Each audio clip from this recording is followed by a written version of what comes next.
soldiers to the country's English-speaking regions amidst fear the separatists could disrupt the February 9th legislative and municipal elections. The opposition sees the deployment as a ploy to inflate the numbers of voters in an area where duly registered voters have already fled fighting. Meanwhile, separatist fighters have vowed not only to disrupt the elections but also to keep fighting for the independence of the country's English speakers. The BBC's Kilian Gala reports from Yaoundé.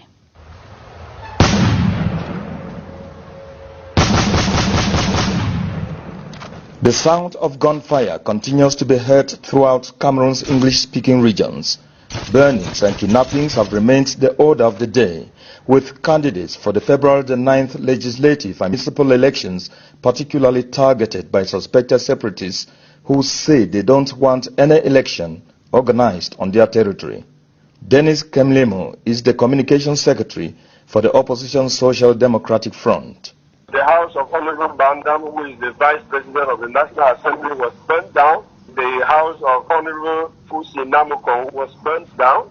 The house of Mayor Ndong Donatos burned down. You have the house of the mayor of Bafut Council was burned down. And apart from this burning of candidates of the SDF houses, we also have kidnappings. They kidnapped the mayor of Bamenda too, alongside his councillors who are candidates on the list. Just as recent as yesterday, the district executive of Cuba, SDF electoral district, was kidnapped, and all of them are candidates on the list. Already, the separatists have announced a complete lockdown in the two regions within the electoral period. Despite the rather tense security situation, the government insists the elections must hold as planned. In order to secure the ballot, over 700 gendarmerie officers have been deployed to the two regions.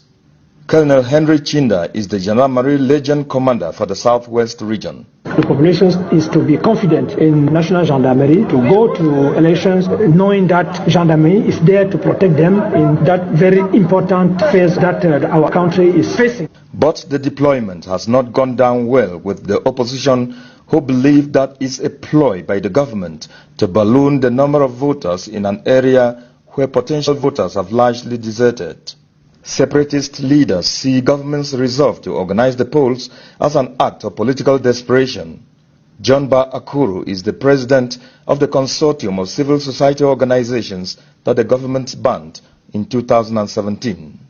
Mr. Paul Biya, desperate to show the rest of the world that the people of the southern Cameroons still believe in this fake union, is determined to have an election occur by all means.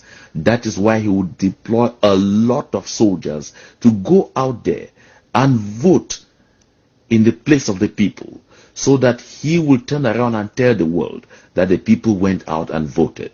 And I call this rigging the will of the people.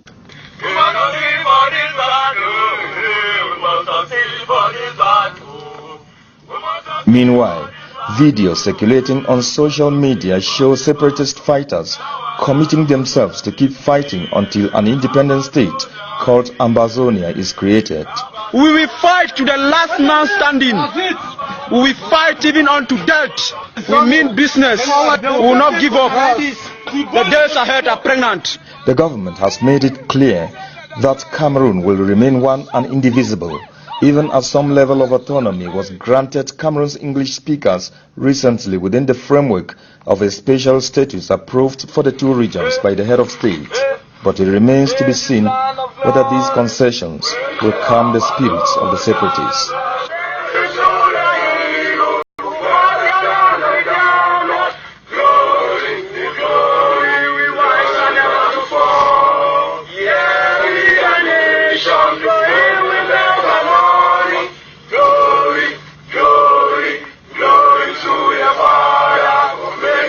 That's Kilian Gala there reporting from Yaoundé. And now with all sport news is Nishat Latha.